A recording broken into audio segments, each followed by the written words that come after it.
Již po 7. patřila 1. srpnová sobota v Kroměříži historickým vozům a také jejich krásně dobově oblečeným posádkám, které se sjížděly na Velkém náměstí. Zahájen tak byl další ročník tradičního srazu historických aut a motocyklů, veteránem nejen kroměřížském, pořádaný veterán klubem Kroměříž, kde náš redakční tým Digital Experience nemohl chybět.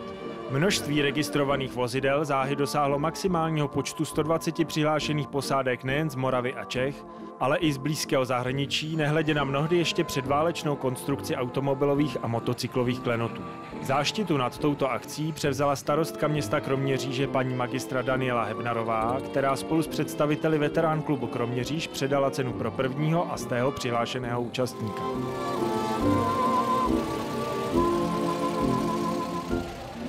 Very clear, our love is here to stay.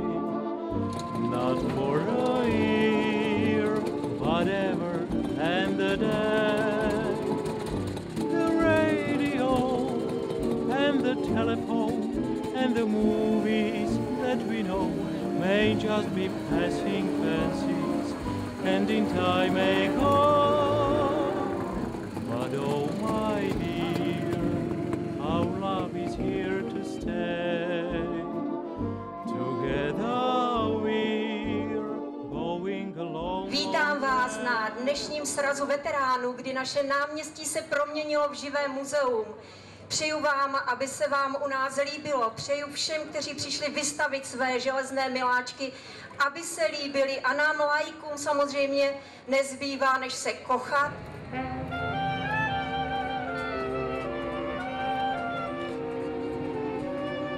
V podstatě ještě k předválečné konstrukci Škody Popular patří tato černá Škoda Tudor, lidové to pojmenování vozu Škoda 1101, respektive 1102.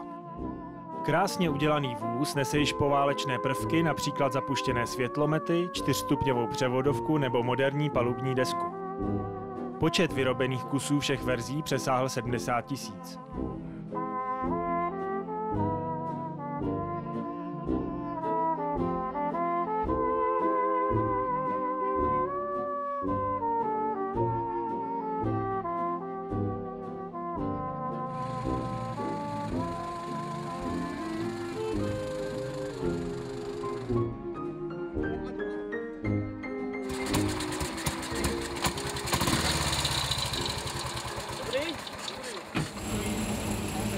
Jaké jsou pocity před startem dnešního dne? No tak trošku nervozita je, nebo nevíme, kam a pojedem a nechám to na manželovi.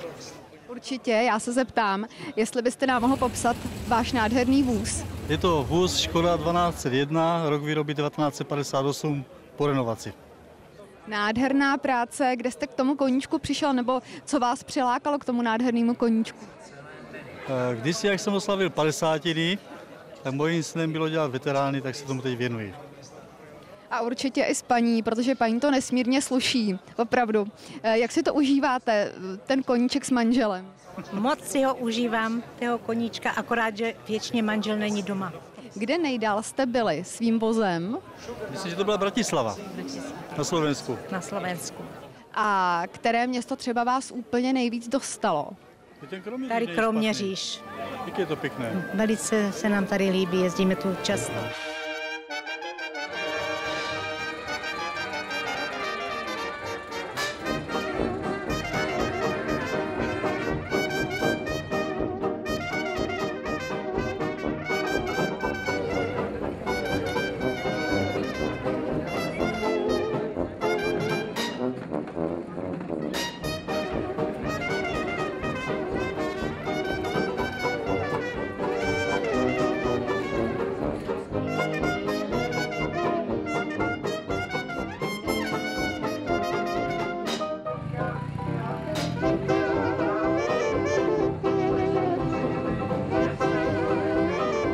Hlavní pointou srazu veteránem nejen kroměřížském není jen setkání a výstava vozů či spanilá jízda, ale hlavně orientační jízda šikovně rozdělená na 2 nezávislé soutěžní okruhy v celkové délce 80 km. Je odstartováno a soutěžící se vydávají na modrou či žlutou trasu, čím se sníží množství pomalu jedoucích vozidel v běžném silničním provozu.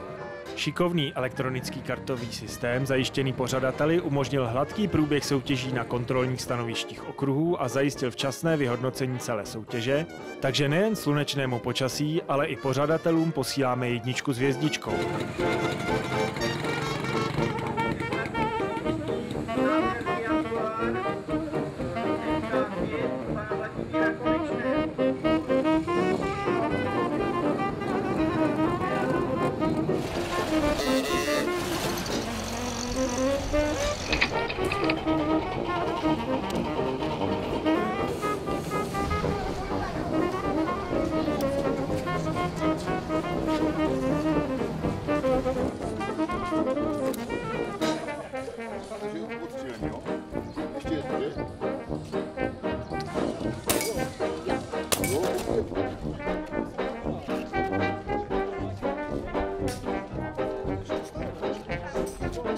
Dobrý den, vy máte autíčko z Brojovka Brno, vidím.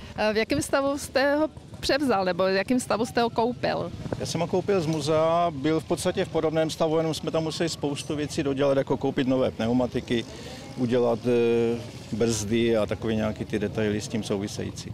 Jste tady poprvé? Jsme tady poprvé, my jsme se tady byli několikrát podívat, bez veterána. Teď jsme tady poprvé, ale líbí se mi tady, je to tady moc hezky. Jak myslíte, že dojedete? No někde ke konci startovního pole, vzhledem ke stáří vozidla a mojeho. Má cenu se ptát na to, co na váš koníček rodina. Jste tady zřejmě s manželkou. Dobrý den. Syn to je taky nadšený, takže rodina to samozřejmě bere. No. Rodina to podporuje. Jak vám se jezdí? Mně výborně. Já se jenom vezu. A mimo srazy veteránů jezdíte s tím tak jako třeba sami na výlet nebo k vodě? K vodě určitě ne, ale na výlet se jedeme občas podívat chvilku. No.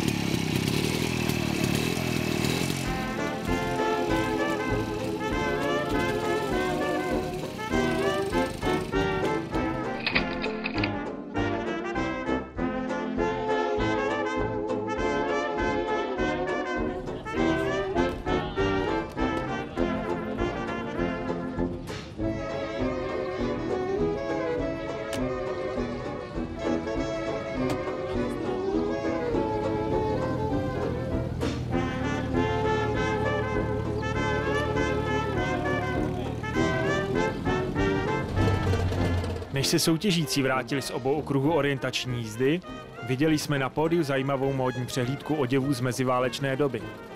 Módní přehlídku, jakožto i celý historický den, doprovodila hudba v podání orchestru Swing Dixie armády České republiky z Olomouce.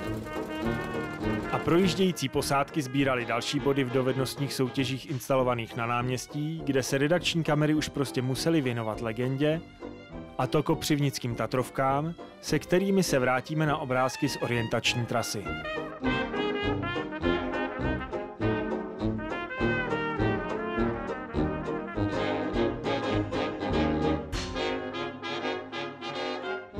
Jak se vám jede ve vedru? Ve vedru je to perfektní. Žízeň, vedro, koženka pálí pod zadkem. Zaplať pámu za takový počasí. Co se vám tady na té akci v Kroměříži líbí? Ona se líbí vlastně každá akce. Nejenom kroměřížská, olomoucká, jakákoliv akce, když je počasí, pěkný autička, hudba, diváci. Jak jste k téhle báječné zálibě přišel?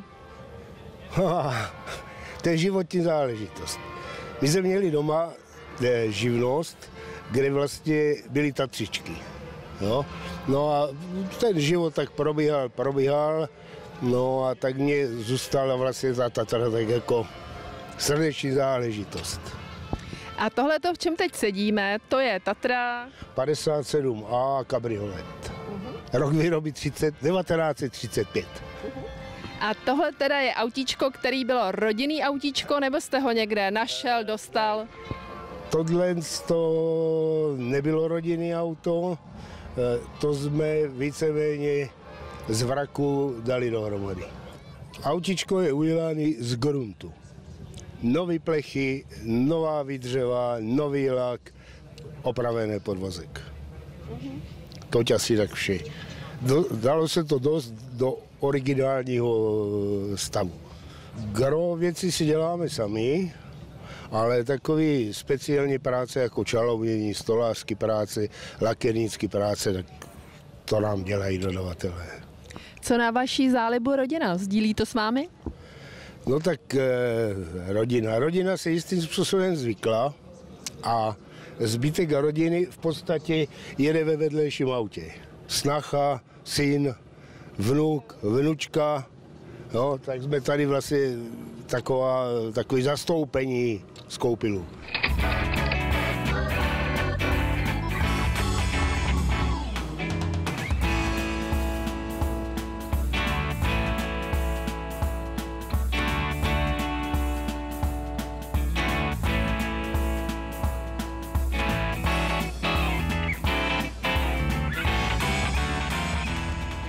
Takže nádherně sladěný pár tady na projížďce Kroměřížském. Můžete nám něco říct k vašemu vozu? Tak je to Tatra 57 z roku 32.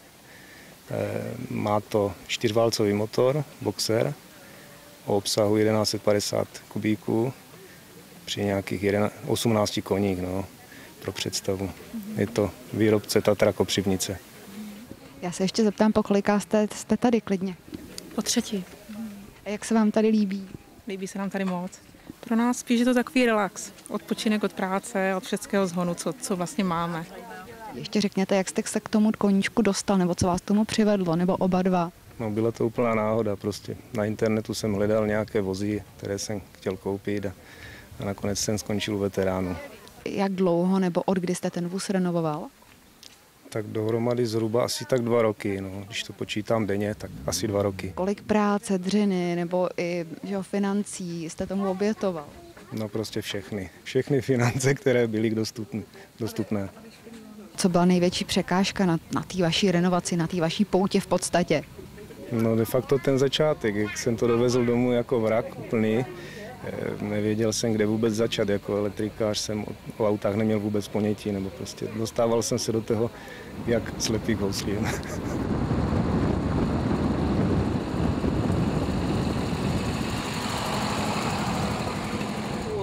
Schválně. Prosím vás, vy teďko začínáte s tou vědomostní soutěží.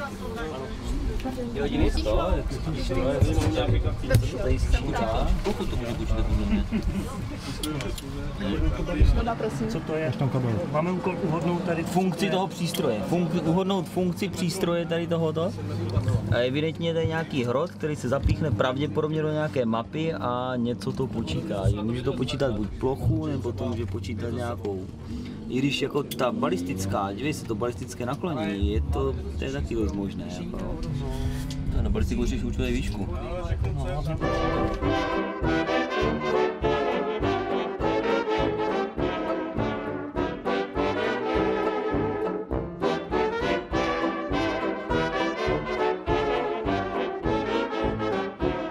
Na orientační trati je dobojováno, kontrolní úseky jsou uzavřeny a účastníci se opět všichni sešli na městí historické Kroměříže.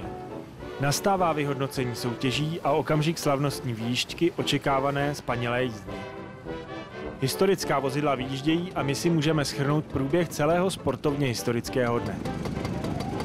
Účastníci a naše reportážní štáby mají za sebou 80-kilometrovou pouť romantickou Kroměříží a krajinou Chřibů a Hané, vědomostní i dovednostní soutěže, módní přehlídky, hudbu, prostě zážitky naplněné